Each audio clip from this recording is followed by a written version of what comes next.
What's going on, guys? This is Tony with Urban Girl Scout Media coming to you today to do another episode of Deck Tech. This time we're going to be doing some mono black goblins you can see on the screen, and I'm pretty excited for this one.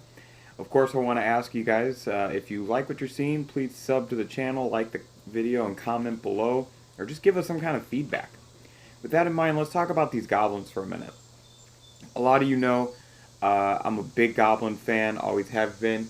So I want to make something for more of a casual speed, something that you can use as a base and try and tweak. Something that you could consider maybe pre-con with little tweaks to it. But let's go ahead and get into it and make sure that you guys get a good understanding of what I'm talking about. And of course, remember guys, we need to make magic great again. Alright, so let's start with the land. Pretty straightforward here. It's going to be 16 swamps, 2 mutavaults, a leech-ridden swamp, and a ghost quarter. We'll talk about that leech-ridden swamp in a bit. Really, 16 basics, ghost quarter, and the mutavault. Pretty standard throw in there. The mutavault for the creature pumping, and then the ghost quarter obviously to destroy lands. But really, it's the swamps that are going to get us the most from these. Creatures. So a lot of goblins on here, obviously, you might recognize some of them. Pretty low casting cost when you look at a lot of them. I think there's going to be some ways to reduce it, like with Frog Tosser, Banneret. The one goblin, or excuse me, the one non-goblin card you're going to see on the screen is that Nezumi Grave Robber. You know, I really like the ability to take creatures out of opponents' graveyards. It's one of my favorite cards in Magic, something we'll talk about a little bit more.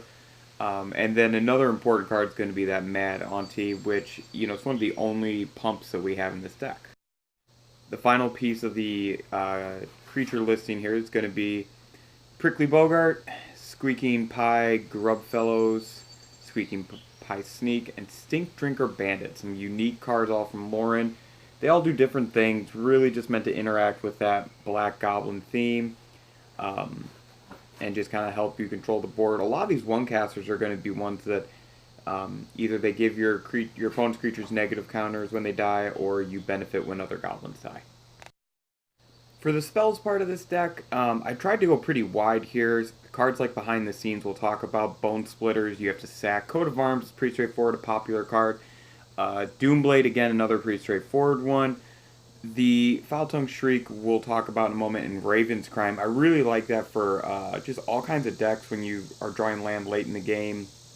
That retrace ability is incredibly nice to have. Some other spells, the Separdian Empire's Volume Artifact is great. Stoneforge Masterwork we're going to talk about. Vona's Hunger and Warren Wielding, again, just kind of sacrifice or destroy outlets. That Vona's is also to help us if we have the City's Blessing. Handful of cards to talk about here. First is Leech-ridden Swamp. So it comes in tapped, but that ability to add mana and also the ability to take life from your opponents really makes this an include for me, a must-have. And this is one of the cards that you could possibly even go 2 of within this deck. Alright, Knucklebone Witch is going to be one of the goblins that we really want to focus on. The one that's going to put +1/+1 counters on it when you lose creatures. So you want to keep that attack going. You don't want to let this card sit.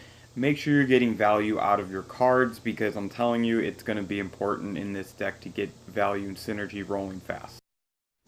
We don't have a ton of cards in this deck that are going to pump up all our goblins. This is the only creature, Mad Auntie. It does offer us the ability to regenerate. Thankfully, it's not a legendary creature. I do have the cheapest version of it on the screen here, the uncommon version from Modern Masters. The regenerate ability is really important to me in this deck, especially with that Knucklebone. So I said that this was one of my favorite cards in Magic. Check it out. The first ability, it's one of the flip cards from Kamigawa. You remove a card from an opponent's graveyard. If there's nothing in there, flip this card over, and then for 5, you're basically taking creatures from a graveyard and putting it into play under your control. How can you not love that? If this is a multiplayer game, this card sits in there perfectly. One of the weirder cards that I put into this deck was Behind the Scenes. Obviously, we can't pump it, but our creatures are going to get that Skulk ability, which I think is going to be really important while we're getting established.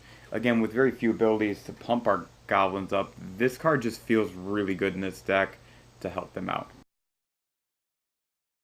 The only other card we have to pump up our goblins is going to be Coat of Arms. 5 cast makes it tough, but it does get them rolling. I mean, it's like an $8 card, but I think that any creature deck you're playing where you want to attack a lot and you're not trying to just control the board with their abilities, I think this is a good card to put in. The 5 mana cost casting is a little tough for me to deal with, but I think in this deck, if you drop this late, it could be a game changer.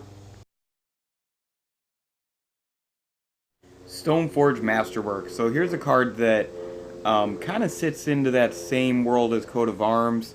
I really, really like this card. It's cheap for the cost. To play, it's cheap. The ability is great.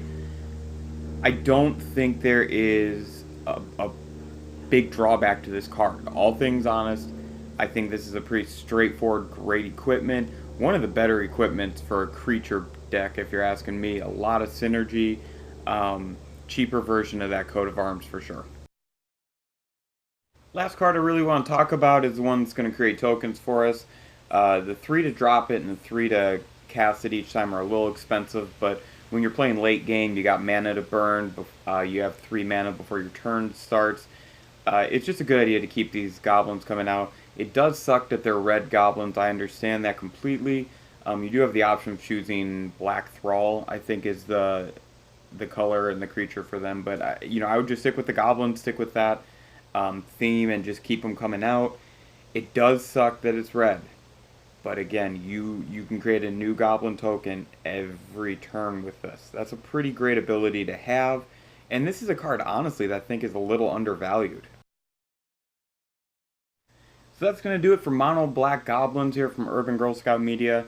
The deck is definitely, the listing I'm giving you is definitely a little cheap.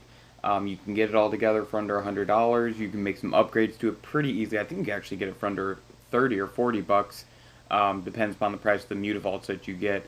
I really love goblins. I think that black goblins have a lot of power to them. Making it a mono color on its own is kind of tough. So, like I said, this is kind of that base, and I'd continue to add to it. If you're looking to get into playing goblins, these are cheap options. And also, the deck listing I've given you can be tweaked to go into a modern or a legacy tournament. Not saying you'll do amazing, but they have that ability. Otherwise, guys, I think that's all the time I got for this episode of Deck Tech with Urban Girl Scout Media. My name is Tony.